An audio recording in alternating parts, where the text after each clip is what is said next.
My name is Duarte and I am a trauma and certified Go Coach.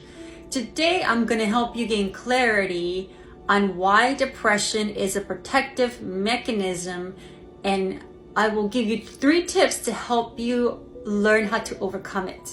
Before we get started, if you are a driven woman and you want to understand yourself better and why you do the things you do and overcome the inner obstacles and traumas that you may be facing, make sure to follow me. I am a parts work coach, also known as internal family systems, and this is the modality that I use to help my clients process trauma. This is also the modality that I used with a trained internal family system therapist to help me overcome a bunch of my trauma. And one of the reasons I started to do this work is because a few years ago, I got into a very deep depression and I needed help. I was starting to think thoughts that were not normal for me, and the depression was getting really, really intense. I'm sharing this because I have firsthand experience dealing with depression, not just in a short period of time, but for my whole life.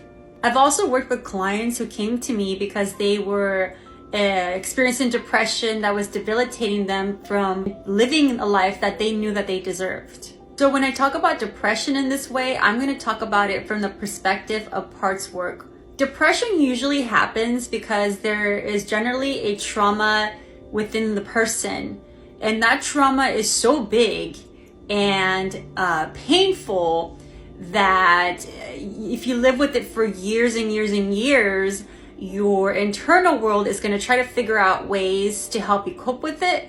Some of the ways that it can do that is through addictions or through just habits that may not necessarily be the most healthiest, or even some things like, being a workaholic. Your internal system is going to help you create coping mechanisms to distract you away from this deep traumatic experience. The thing is that since we're humans, if we live years and years with this unresolved trauma, the pain of it can get even more intense. So eventually your internal world will not know what to do to help numb the pain or help kind of push the pain away. And what starts to happen is you start to develop depression.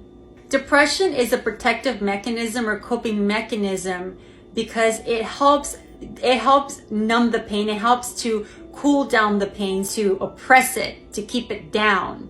The depression may also develop as a way of distracting you from that deeper pain. Now, this can be a double-edged sword because in one perspective, your internal world is just trying to help you, but at the same time, the depression, if you live with it for years, can develop to suicidal thoughts.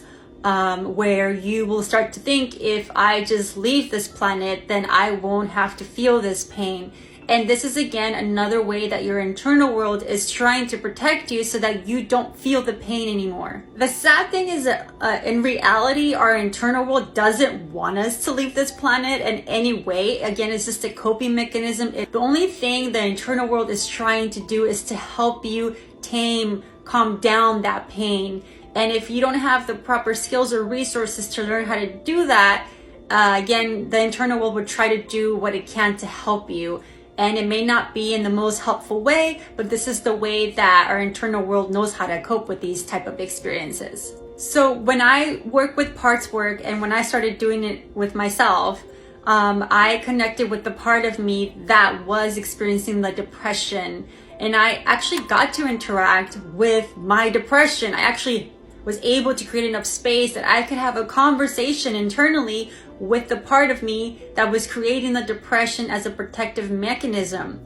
And this part let me know that, again, this was a protective mechanism that it really didn't want me to leave this planet. It was just trying to help me cope with the pain, and that it was trying to look for every possible way to help me do that.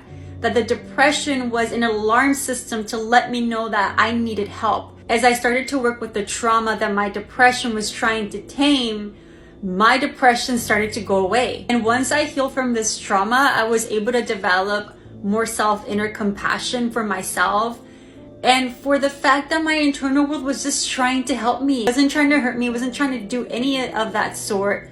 And by getting the appropriate help, I was able to help this part that was trying really hard to protect me from this pain to finally unburden and start to feel better.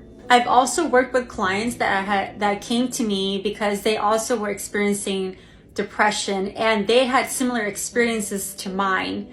Their depression might have been connected to a different trauma, or their internal world was coping with the depression in a different way than mine, but the reason why it was happening was the same reason that for me was happening, and that was that it was just a protective mechanism that our internal world was trying to use to help us cope with that pain. So now that you understand why depression can be a protective mechanism, I'm going to share with you 3 tips to help you overcome it. Before I share that, understand that depression can also be triggered by a chemical imbalance.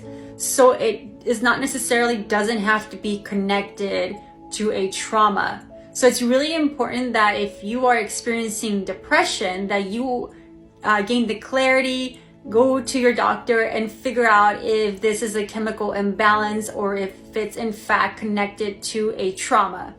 If you know that the depression you have is connected to a trauma, then these steps will be very helpful for you.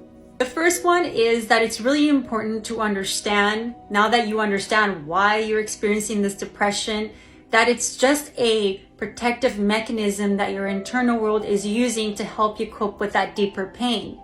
When you can really grasp and understand this, you can start to develop more inner compassion for yourself and for the fact that your internal world is just doing something to try to help you cope with a trauma that you experienced. In the work that I do, compassion is one of the qualities that is necessary in order for the healing to happen.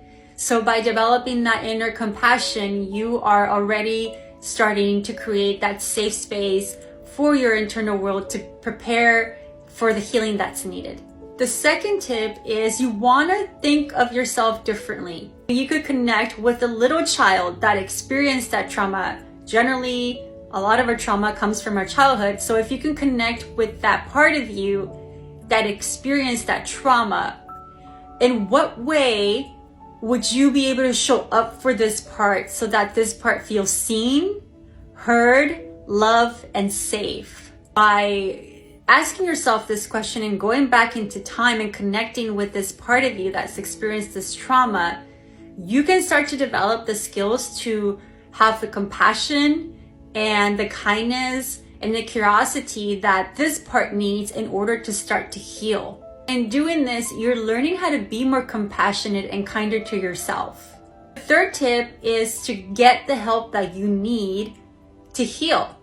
Whether it's working with a therapist or a coach that's trained in working with trauma, understand that depression, your internal world's alarm system to let you know that there is pain there that needs to be healed.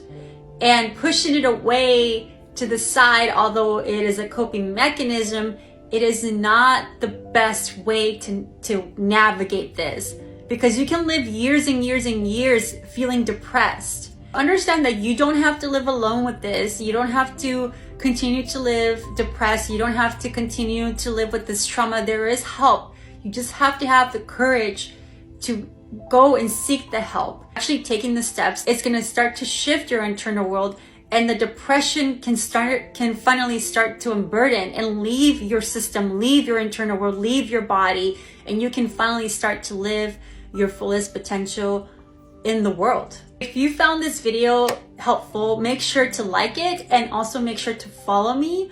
I will continue to create more videos like this, specifically for driven women, also Latinas. I am a Latina myself, and I know that as Latinas, we have specific trauma that we have experienced. And since I've done a lot of inner work and I am trained in this and I work with clients in doing this, I'm happy to offer the insights that I have to share with you so that it can help you on your path of really embodying your best self.